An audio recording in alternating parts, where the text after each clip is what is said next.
আসসালামু আলাইকুম ওয়া রাহমাতুল্লাহি ওয়া বারাকাতুহু। মানব ইতিহাসের সবচেয়ে বেশি পঠিত অথচ সম্ভবত সবচেয়ে কম গভীরে গিয়ে বোঝা বইগুলোর একটির ভেতর যদি এমন একটি অধ্যায় থাকে যা একাধারে ব্যক্তিগত ডিপ্রেশন থেকে শুরু করে গ্লোবাল ইকোনমিক ক্রাইসিস এমনকি পারিবারিক কলহেরও চমৎকার মনস্তাত্ত্বিক সমাধান দিতে পারে, তবে কেমন হতো? বিষয়টা আসলেই দারুণ একটা ব্যাপার হতো। হ্যাঁ, আর আমাদের আজকের এই গভীর আলোচনার মূল উৎস হল প্রখ্যাত সব তাফসির এবং হাদিস গ্রন্থ, যেমন ধরুন তাফসির ইবনে কাসির, তাফসির আস-সাদি, সহিহ বুখারী, মুসলিম এবং মারিফুল কোরআন। ঠিক, এই প্রামাণ্য গ্রন্থগুলোর আলোকেই আমরা আজ আলোচনাটা এগিয়ে নেব। একদম। আমরা আজ নিছক কোনো থিওরি বা তাত্ত্বিক আলোচনা করব না, বরং সূরা আল বাকারার একেবারে প্রথম থেকে শেষ পর্যন্ত একটি ধারাবাহিক বিশ্লেষণ করব। আর এর উদ্দেশ্য হল এই সূরা থেকে যে সমস্ত বাস্তব এবং জীবন গঠনমূলক শিক্ষা অর্জন করা যায় তা একে একে শুদ্ধ বাংলায় তুলে আনা। আচ্ছা, চলুন বিষয়টি খুলে বলা যাক। শুরুতেই বলি, এই আলোচনার সবচেয়ে রোমাঞ্চকর দিক হল এই সূরার ক্যানভাসটা এত বিশাল যে বিশাল, মানে রীতিমতো অবাক করার মতো বিশাল। একদম তাই। এটি মানুষের ব্যক্তিগত বিশ্বাস থেকে শুরু করে অর্থনীতি, আইন, সমাজ ব্যবস্থা মানে সবকিছুকে স্পর্শ করে। এটি শুধু কি করতে হবে তা বলে না, বরং কেন করতে হবে তার পেছনের মনস্তত্ত্বটাও খুব নিখুঁতভাবে বুঝিয়ে দেয়। ঠিক বলেছেন। আর শুরুতেই সফলতার যে সংজ্ঞা দেওয়া হয়েছে তা বেশ ইন্টারেস্টিং। মানে সফলতা মানে শুধু ব্যাংক ব্যালেন্স বা ক্যারিয়ার নয়, বরং অদৃশ্যে বিশ্বাস, সালাত এবং দানের মানসিকতার কথা বলা হয়েছে। হ্যাঁ, এই তিনটা পিলারের ওপরই আসলে মুমিনের সফলতা দাঁড়িয়ে আছে। কিন্তু একটু এগোলেই মানুষের একটি ভয়ঙ্কর মনস্তাত্ত্বিক দিক ফুটে ওঠে, মুনাফিক বা দ্বিমুখী আচরণ। এই দ্বিমুখী আচরণের মানুষগুলোকে আমার সবসময় সুবিধাবাদী বন্ধুদের মতো মনে হয়। সুবিধাবাদী বন্ধু? আচ্ছা, সেটা কেমন? মানে ধরুন, যারা আকাশে রোদ থাকলে আপনার মাথার উপর ছাতা ধরে রাখবে, কিন্তু যেই বৃষ্টি আসা শুরু করবে ছাতা গুটিয়ে সবার আগে পালিয়ে যাবে। হা, দারুণ। এই উপমাটা মুনাফিকদের মনস্তত্ত্ব বোঝার জন্য একদম পারফেক্ট। এই দ্বিমুখী আচরণের মনস্তত্ত্বটা আসলে ভীষণ যন্ত্রণাদায়ক। যন্ত্রণাদায়ক কেন বলছেন? কারণ মুনাফিকরা মনে করে তারা দারুণ স্মার্ট, সবাইকে বোকা বানাচ্ছে। কিন্তু তাফসিরা সাদিতে বলা হয়েছে আদতে তারা নিজেরাই আত্মপ্রবঞ্চনার শিকার হয়। কোরআনে এদের অবস্থাকে আলো এবং অন্ধকারের চমৎকার একটি উপমা দিয়ে বোঝানো হয়েছে। ওই যে বৃষ্টির সময়ের উপমাটা? হ্যাঁ, বৃষ্টির সময় যখন বিদ্যুৎ চমকায় তখন তারা আলো পেয়ে পথ চলে, আবার অন্ধকার হলে থমকে দাঁড়ায়। যাদের জীবনে কোনো সুনির্দিষ্ট নীতি নেই, তাদের জীবন এভাবেই সবসময় এক ধরনের ভীতি, অস্থিরতা আর নিরাপত্তাহীনতায় পূর্ণ থাকে। বুঝতে পেরেছি। আর ঠিক এই জায়গাতেই আমার একটা বড় খটকা লাগে। কি খটকা? মানে মানুষের এই অহংকার, দ্বিমুখী নীতির মতো এত বড় বড় বিষয় নিয়ে কথা বলতে বলতে হঠাৎ করে একটি মশার উপমা চলে এলো। মানে সৃষ্টিকর্তা কেন মশার মতো এত ক্ষুদ্র বিরক্তিকর প্রাণীর উপমা দিলেন? এখানে সবচেয়ে চমকপ্রদ বিষয়টি হল, স্রষ্টার কাছে সৃষ্টির আকারটা কখনোই মুখ্য বিষয় নয়, বরং এর পেছনের কারিগরি এবং উদ্দেশ্যটাই হল আসল। কারিগরি বলতে মশার শারীরিক গঠনের কথা বলছেন? একদম। তাফসির ইবনে কাসিরে এই বিষয়টি খুব সুন্দর করে ব্যাখ্যা করা হয়েছে। একটি মশার শারীরিক গঠন, তার সেন্সর সিস্টেম বা টিকে থাকার মেকানিজম নিয়ে যদি আজ গবেষণা করা হয় তাহলে রীতিমতো বিস্মিত হতে হয়। সত্য যত ছোট বা তুচ্ছই মনে হোক না কেন, তাকে অবজ্ঞা করার কোনো সুযোগ নেই। ও আচ্ছা, মানে যারা অহংকারী তারা শুধু বাইরের আকারটা দেখে। ঠিক ধরেছেন। যাদের অন্তরে অহংকার থাকে তারা এই ছোট জিনিসগুলো দেখেই নাক সিটকায়, বলে যে ঈশ্বর কেন এত তুচ্ছ জিনিসের উদাহরণ দেবেন। আর যারা চিন্তাশীল তারা এই ক্ষুদ্র সৃষ্টি থেকেও স্রষ্টার বিশালত্ব খুঁজে পায়। দারুণ একটা দৃষ্টিভঙ্গি। মানুষের এই সাধারণ এবং দ্বিমুখী মনস্তত্ত্ব বোঝার পর স্বভাবতই প্রশ্ন জাগে যে আমাদের এই পৃথিবীতে আসার মূল উদ্দেশ্যটা আসলে কি? হ্যাঁ, এই প্রশ্নের উত্তর খুঁজতে আমাদের একেবারে আদি ইতিহাসে ফিরে যেতে হবে। ঠিক। আদি ইতিহাসের দিকে তাকালে দেখি ফেরেশতারা তো সবসময় ইবাদত করছিল, তাদের কোনো ভুল ত্রুটি ছিল না।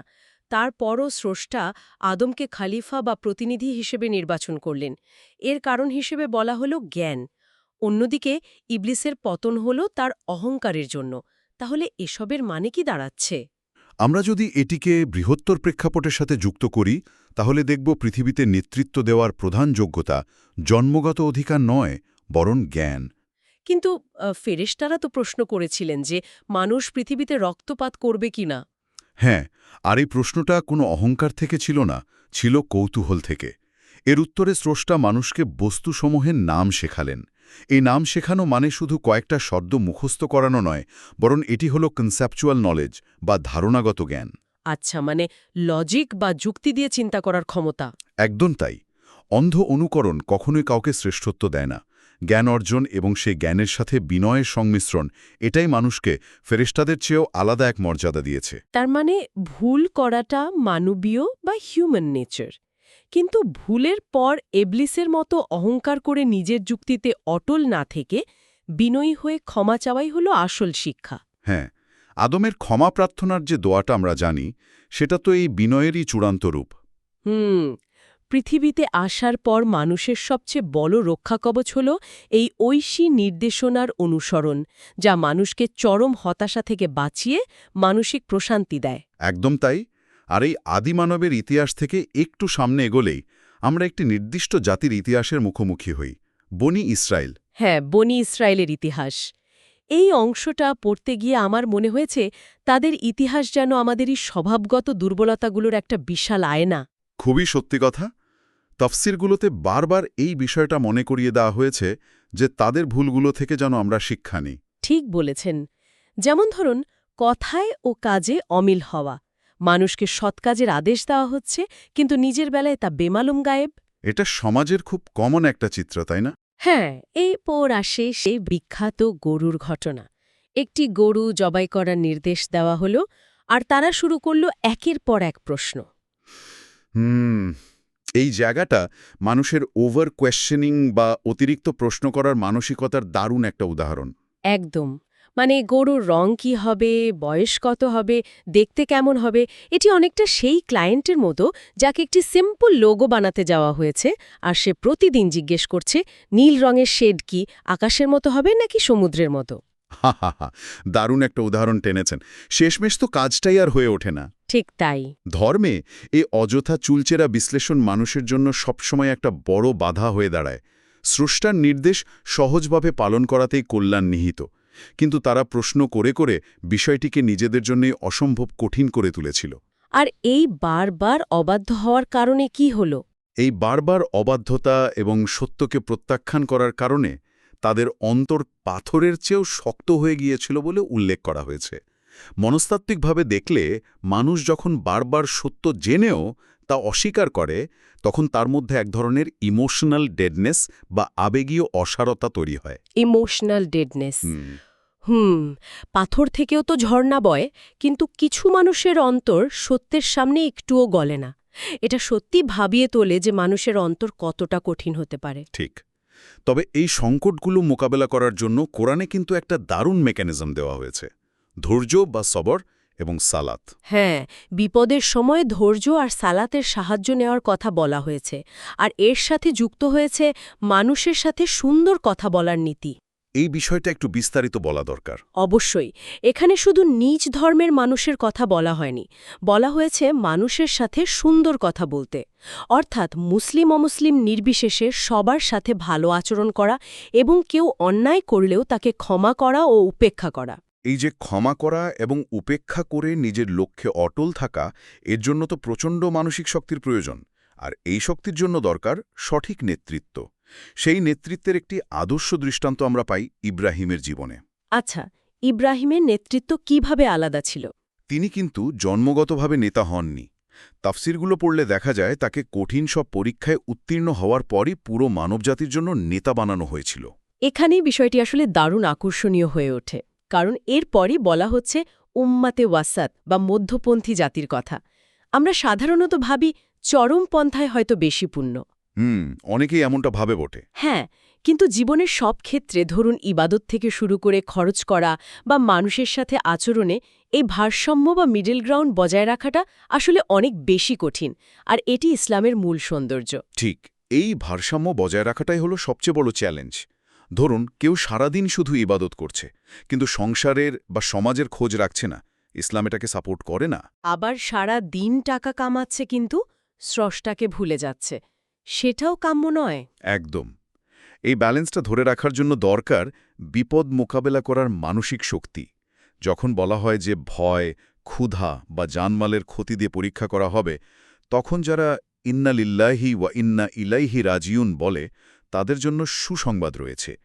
এর মনস্তাত্ত্বিক শক্তিটা বিশাল। মানে মানুষ যখন নিজের অন্তর থেকে মেনে নেয় যে আমি এবং আমার যা কিছু আছে সবকিছুর আসল মালিক স্রষ্টা এবং তার কাছেই আমাকে ফিরতে হবে, তখন যে কোনো বড় ক্ষতি মেনে নেওয়ার মতো একটি অবিশ্বাস্য প্রশান্তি তৈরি হয়। হ্যাঁ, এই মেনে নেওয়ার মানসিকতা মানুষকে ভেতর থেকে শক্ত করে। এটি বর্তমান সময়ের স্ট্রেস ম্যানেজমেন্টের জন্য একটা অসাধারণ টুল হতে পারে। অবশ্যই। আর নেতৃত্বের এই ভারসাম্যপূর্ণ ধারণার পর স্বভাবতই প্রশ্ন আসে, দৈনন্দিন জীবনে আমরা এই ভারসাম্য কিভাবে বজায় রাখব? এখানেই কিছু দারুণ ব্যবহারিক আইন দেওয়া হয়েছে, যেমন হালাল খাবারের কথা বলা হয়েছে। শুধু হালাল নয়, তৈয়েব বা পবিত্র ও স্বাস্থ্যকর খাবারের কথাও বলা হয়েছে। ঠিক। এরপর আয়াতুল বের বা প্রকৃত পুণ্যের কনসেপ্ট দেওয়া হয়েছে, যেখানে শুধু পূর্ব বা পশ্চিমে মুখ করে আনুষ্ঠানিকতা পালন করাই পুণ্য নয়, বরং ঈমান, দান এবং ওয়াদা রক্ষাকে আসল পুণ্য বলা হয়েছে। হ্যাঁ, পুণ্য যে কেবল কিছু রিচুয়াল বা আচার অনুষ্ঠানের মধ্যে সীমাবদ্ধ নয়, সেটা এখানে খুব পরিষ্কারভাবে বোঝানো হয়েছে। কিন্তু এখানেই আমি একটু ভিন্ন প্রসঙ্গে যেতে চাই, মানে একটু পাল্টা যুক্তি দাঁড় করাতে চাই। আচ্ছা, বলুন। কিসাস বা হত্যার বদলে হত্যার বিধান দেওয়া হয়েছে এখানে। আধুনিক মানবাধিকারের দৃষ্টিকোণ থেকে তো অনেকে বলতে পারেন যে এটি বেশ কঠোর বা বর্বর। এই দৃষ্টিকোণকে কিভাবে ডিল করা যায়, আর কোরআন এটাকে কিভাবে সমাজের জন্য বৃহত্তর অর্থে জীবন বলছে? খুব চমৎকার এবং যৌক্তিক একটি পয়েন্ট তুলেছেন। আপাত দৃষ্টিতে কিসাসকে কঠোর মনে হলেও এটি মূলত সমাজবিজ্ঞানের একটা ডিপ মেকানিজম। ডিপ মেকানিজম কিভাবে? ধরুন, একজন অপরাধী যখন জানবে যে সে কাউকে হত্যা করলে তার নিজের জীবনেরও কোনো নিরাপত্তা থাকবে না, তখন সে অপরাধ করতে ভয় পাবে। এই কঠোর শাস্তির ভয়টাই মূলত সমাজের বাকি নিরীহ মানুষগুলোর জীবনের নিরাপত্তা নিশ্চিত করে। অর্থাৎ একটা ভয় কাজ করবে। ঠিক, অপরাধীর প্রতি অতিরিক্ত সহানুভূতি দেখাতে গিয়ে যদি তাকে ছেড়ে দেওয়া হয়, তাহলে পুরো সমাজটাই মৃত্যুর ঝুঁকির মধ্যে পড়ে যায়। এ কারণেই কিসাসের এই ন্যায় বিচারকে বৃহত্তর অর্থে জীবন বলা হয়েছে। এটি ব্যক্তিগত প্রতিশোধ নয়, বরং সমাজের ডেটারেন্স বা নিবারক হিসেবে কাজ করে। আকর্ষণীয় পয়েন্ট, আমি আগে কখনো এভাবে ভাবিনি। তার মানে আইনি ব্যবস্থার মাধ্যমে সমাজের ভারসাম্য রক্ষা করা। এই সমাজ ব্যবস্থার আরেকটা দিক হল রোজা রাখা বা সিয়াম সাধনা, যা শুধু উপবাস নয়, বরং তাকওয়া বা আত্মনিয়ন্ত্রণ শেখায়। আত্মনিয়ন্ত্রণই তো মানুষকে পশুত্ব থেকে আলাদা করে। ঠিক বলেছেন। এরপর মদ ও জুয়ার ব্যাপারে বলা হয়েছে যে এতে কিছু লাভ থাকলেও ক্ষতির পরিমাণ অনেক বেশি। এটি যেন একেবারে নিখুঁত একটি কস্ট বেনিফিট অ্যানালিসিস। হ্যাঁ, লাভ ক্ষতির এত সুন্দর ব্যালেন্স খুব কম জায়গাতেই দেখা যায়। আর এর সাথে সমাজ ধ্বংসের আরেকটা বড় কারণ হল ঘুষ ও দুর্নীতি। ও হ্যাঁ, এই বিষয়টা তো এখনকার সময়ের জন্য খুবই প্রাসঙ্গিক। বিচারকদের ঘুষ দিয়ে অন্যের সম্পদ গ্রাস করাকে এখানে কঠোরভাবে নিষিদ্ধ করা হয়েছে। দুর্নীতি সমাজকে কিভাবে ভেতর থেকে খেয়ে ফেলে সেটা তো আমরা দেখতেই পাই। এছাড়া পারিবারিক আইনে বিশেষ করে বিবাহ বিচ্ছেদের ক্ষেত্রে চমৎকার দিক নির্দেশনা রয়েছে। ডিভোর্সের নিয়মকানুনগুলো আসলেই খুব বিস্তারিত দেয়া আছে। হ্যাঁ, ডিভোর্স একটা চরম দুর্ভাগ্যজনক ঘটনা এবং এই সময়ে মানুষ সবচেয়ে বেশি প্রতিশোধপরায়ণ হয়ে ওঠে। কিন্তু এখানে বলা হয়েছে বিচ্ছেদ হলেও একে অপরের প্রতি উদারতা বা গুণের কথা ভুলে না যেতে। মানে বিচ্ছেদের পরেও সম্মান বজায় রাখা। একদম। ডিভোর্সের মতো তিক্ত অভিজ্ঞতার মাঝেও এই জেনারসিটি বা মহানুভবতা বজায় রাখাটা একটা সুস্থ সমাজের লক্ষণ।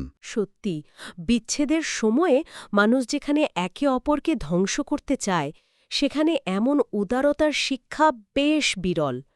তবে সমাজ পরিচালনার এই আইনগুলো তখনই কার্যকর হয় যখন একটি মজবুত নেতৃত্ব থাকে। বনি ইসরায়েলের রাজা হিসেবে তালুতের নির্বাচনটা খেয়াল করুন। হ্যাঁ, তালুতের ঘটনাটা নেতৃত্বের ক্রাইটেরিয়া বোঝার জন্য দুর্দান্ত। সাধারণ মানুষ চাইছিল কোনো ধনী ব্যক্তিকে, কিন্তু বেছে নেওয়া হলো এমন একজনকে যার জ্ঞান এবং শারীরিক সক্ষমতা আছে।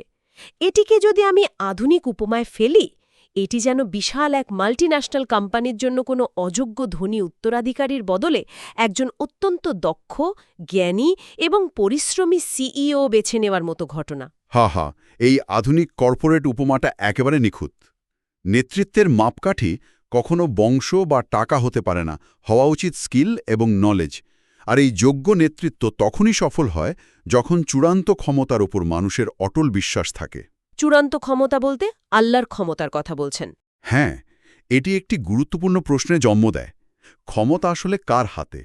যাকে আমরা আয়াতুল কুরসি বলি, সেখানে বলা হয়েছে সবকিছুর নিয়ন্ত্রক এমন একজন যিনি কখনোই ঘুমান না বা তন্দ্রাচ্ছন্ন হন না।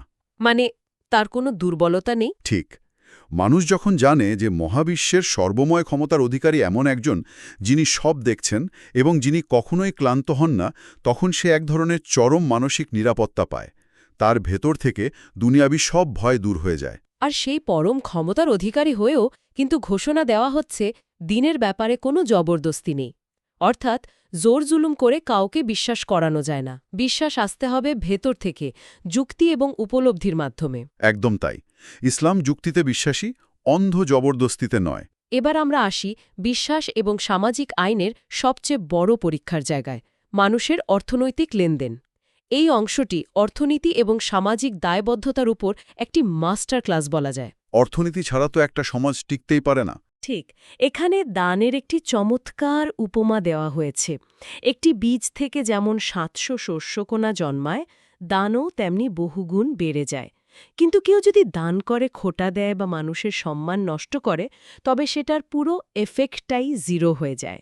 হ্যাঁ, মানে দানের সাথে মানুষের আত্মসম্মান রক্ষার বিষয়টা অঙ্গাঙ্গিভাবে জড়িত।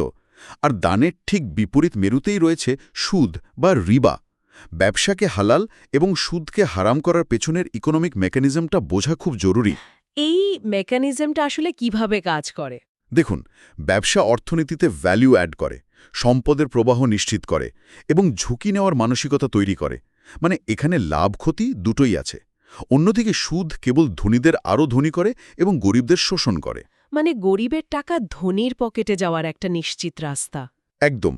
এটি সমাজে এক ধরনের অর্থনৈতিক দাসত্ব তৈরি করে, যেখানে পুঁজি শুধু নির্দিষ্ট কিছু মানুষের হাতে আটকে থাকে। এই কারণেই সুদভিত্তিক ব্যবস্থাকে এত কঠোরভাবে নিষিদ্ধ করা হয়েছে।